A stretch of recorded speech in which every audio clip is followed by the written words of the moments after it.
every single change Google has incorporated AI into on the ad side has been a negative, in my opinion, to ad managers and end users and customers, and I would say even the consumer. It does not make as good of a precise match as what we used to be able to do as marketers and sophisticated managers of ad budgets. And I think, frankly, Google wants that, to create more bogus inventory and always be saying, oh, we're making it more aligned with your business and we're sophisticating the engine. And it's like, I've not seen it yet, right? Yeah.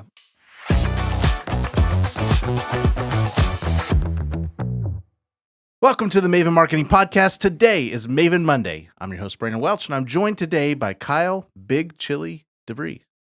Thanks. What did I do to earn that? We are cooking up some big chili tomorrow. But as far as you're concerned, last Tuesday, big chili cook-off here at Maven Marketing Headquarters. And I don't know, I like Kyle's chances, but I like mine better. I guess I got a little surprise coming to my chili, but I can't say, or else I'll give it away. You can't say. Well, by this time next Friday, we'll post in the comments, next Monday, we'll post in the comments who won, and you'll know if Kyle's secret ingredient was magic. This is the place where we help you eliminate waste in advertising, grow your business, and help you achieve the big dream. And today we are kicking open the door on something you need to know if you have anything to do with Google local service ads. We're going to talk about what Google local service ads are, if you're not familiar. But if you are, we're going to jump quickly into some big changes that they just silently dropped on people who were spending thousands and thousands of dollars. And could you possibly guess that Google would make some changes that aren't necessarily for the betterment of everybody? It's shocking. It's shocking that they would not improve it, right? But it is not the greatest news. But we're going to tell you what you need to know, and then maybe how to overcome some of these things that would directly affect lead generation profitability if you are using these platforms. So just jump right into it. Google local service ads. I'll give the preface, and Kyle's kind of the local expert on this topic, and he spent hours and hours researching this just for you so we can bring you the best of the best today. But we talk a lot about Google being in mostly the today customer category. This is where we're reaching people typically at the end of the finish line, unless we're using Google's other products like YouTube ads or something like that. If it's search related, these are people who have typed for some service or put in some sort of brand name, and your ad is showing up as a possibility on the list, right? Mm-hmm. Historically, way back when in the old days of, pre-2021 maybe, there were Google ads, there were maps, and then there were good old-fashioned Google organic results. And just to give you a broad overview, Google saw a lot of, I guess, market share, for lack of a better term, going to a lot of these lead aggregators like Angie's List or Home Advisor or something, and they wanted a piece of the pie of the local service business. So instead of just settling for their Google ad revenue, which had served them well for many years, they said, we're going to go create another platform that's going to be self-serve, and we're going to have way more control over it. And so they've actually elevated in most service categories. Think home service, think even legal and medical services now. Think anything that's kind of a local business that has an expert factor to it. They're showing ads above where the good old-fashioned Google pay-per-click ads used to be, and they are calling those Google local service ads, or you may know them as Google guaranteed ad placements if you are the user searching for searches. Mm-hmm. Yeah. So in theory, this new kind of platform or product that they came out with was, in theory, it was supposed to give the client more control over, or give the business more control over their leads. Oh, it's always in theory. Yeah. Oh, it's always better for you. Yeah. So unlike Google Ads, where in Google Ads, you're paying per click. In Google Guaranteed, you only pay whenever the lead is a quality lead. So I'm sure everybody understands when how bad it is when you get a call and it's like the wrong number, or it's somebody looking for something that you don't actually sell.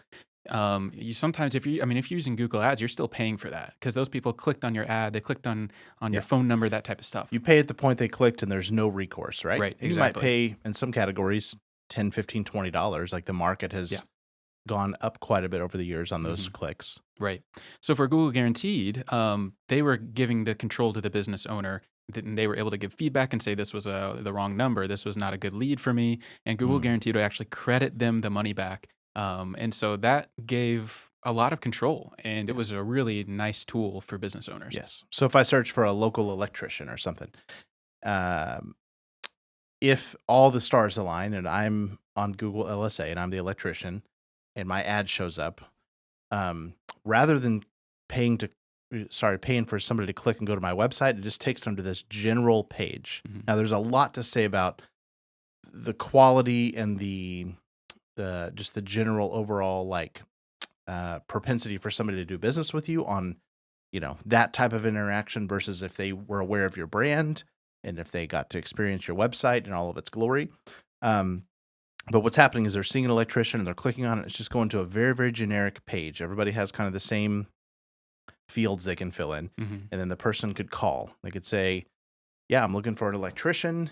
And if the electrician provided the service, great. And Google would charge them for that actual interaction, not for the visit to the website. So I just Mhm. want to be clear about the difference. Yeah.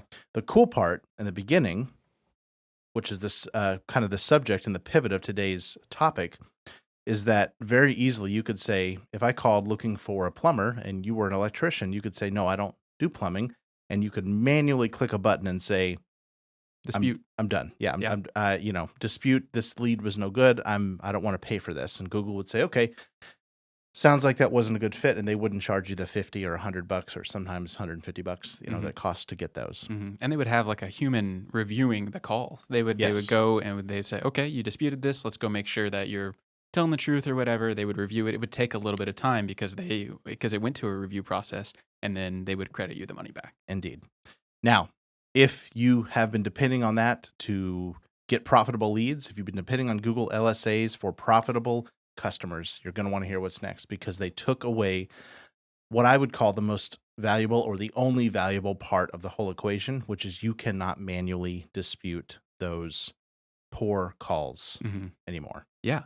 So what we ended up finding out, like through some trial and error, was that some of our clients who use Google Guarantee were finding out they were being charged for leads that they shouldn't be charged for. They were being credited for leads that were actually good. Just suddenly things kind of changed, and we were kind of trying to figure out more information. And we found out that Google Guaranteed moved to like an AI detection system Mm. that basically automatically Yeah. credits or charges your leads based on complete machine learning. When you hear AI as it relates to Google, you need to think, I'm not so sure about that. Yeah. That's what I think, right? Exactly. It's AI has been quote unquote used for good and to optimize things, and every single change Google has incorporated AI into for on the ad side has been a negative, in my opinion, to ad managers and end users and customers, and I would say even the consumer. Mhm. It does not make as good of a precise match as what we used to be able to do as marketers and sophisticated Right. managers of ad budgets. Yeah. So, Cost cutting initiatives for cookie cutter results for sure. and I think frankly, Google wants that. I think they want to create more bogus inventory and always be saying, "Oh, we're making it more aligned with your business and we're sophisticating the engine." And it's like Mhm. I've not seen it yet, right? Yeah, and they will even So- tell you now after switching to AI, we're gonna credit more leads. You'll have more leads credited. That's what they have specifically said publicly. Yeah. Yes. Which there's not much public information about this switch that they That's your did number make. one sign, right? Yeah. They like to do this. They're seeing how loud people are going to scream is really what they're doing right now. This has been in effect for about a month, the best I can tell. I think they rolled it out slowly. Mhm. But if you are somebody who's been using Google LSAs and you were, maybe once a week or once every other few weeks going and saying, that was a bogus lead, which, by the way, was kind of the only way to make it profitable in most categories. Google Guaranteed has become widely used enough that the quality of the leads is pretty low. Like we see a really, really low quality per lead. And actually in about half of our clients' cases, it's just not a viable platform, even with the manual dispute in place. But now the manual dispute's out. And so effectively you're going to say if somebody calls you for the wrong thing, you're not able to use that like golden parachute that they used to have just to say, I'm not going to, Mhm. I'm not going to pay for that one. Yeah, So at least I'll get my money back. yeah. So what does that mean? What does that mean, Kyle? It means we're gonna have to use the platform differently, and that means we're gonna have to probably be checking Google more on how they deem your lead. If is it a Mhm. good lead? Is it a bad lead? That's gonna be up to you to provide some feedback to the machine learning.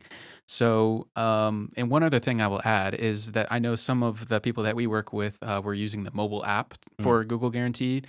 Another thing that I discovered is the mobile app is now completely useless. That's another thing they did not announce, but you need to be At this using moment in time, at this it's moment in time. bogus, You should be using the desktop app exclusively for Google Guaranteed. which just means you're gonna have to Google the local services login and use that platform. That's totally bogus because Yeah.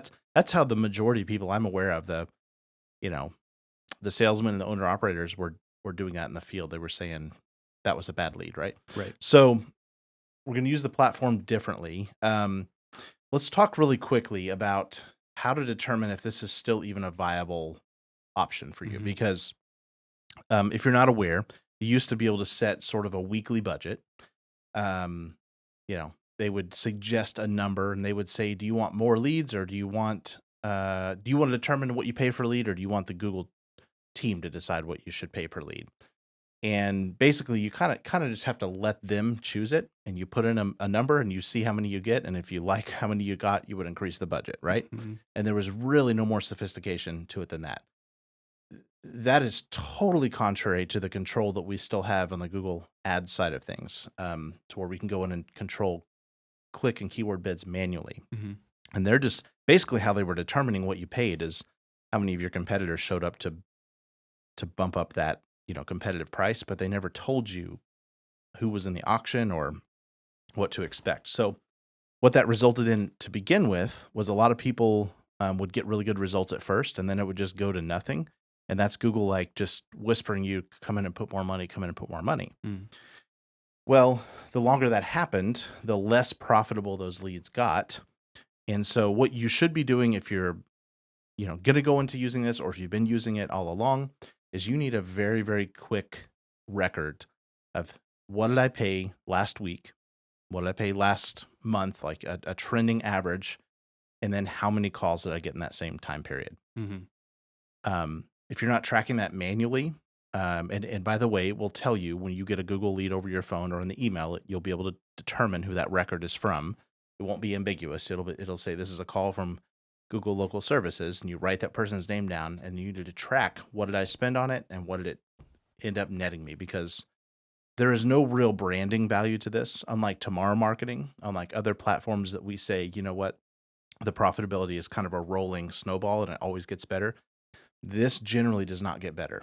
Mhm. So if you spent $1,000 last week and you got 20 phone calls, that would be $50 per phone call. You need to determine how many of those you were able to set an appointment with. Let's just say it was 10% of them. Well, then you paid $500 for an appointment, right? And Mhm. if you can stomach $500 for an appointment, fine, keep doing it. If you can't, probably pretty quickly you're going to opt out of this. Would you agree? Absolutely. So, maybe something you sit out for a while. Google will improve it. Like Mhm.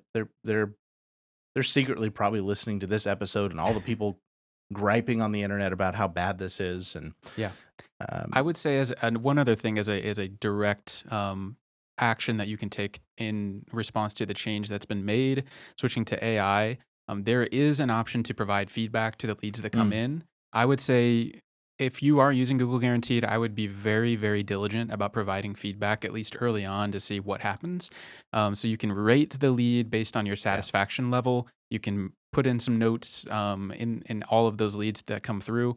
So that's basically the best advice that you can possibly give at this point, because there really isn't much that you can do with And they're those not leads going to give now. you any immediate recourse. They're Right. probably not going to even follow that feedback survey and say, "Oh, Kyle, we saw you got so many low quality leads. Yeah. Gosh, golly, we'll change our minds on this." I don't think that's going to happen. Probably not. But they're secretly hoping all the people that have been depending on Google LSA Hmm.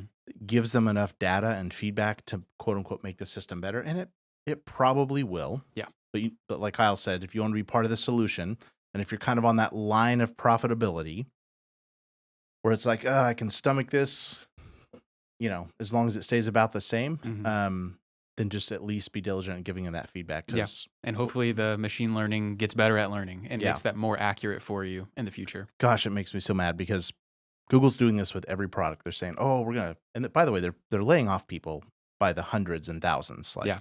You really can't um, pay a person to like review these phone calls and make sure they're accurate. you're only making $1 billion an hour, right? I don't know what the number is, but it's a lot. It's definitely that. And it's all in the name of capitalism, which is a beautiful thing, but it's all in the name of like more. Shareholders will never accept no as an answer, so they're creating new inventory and ways to charge more for giving you less.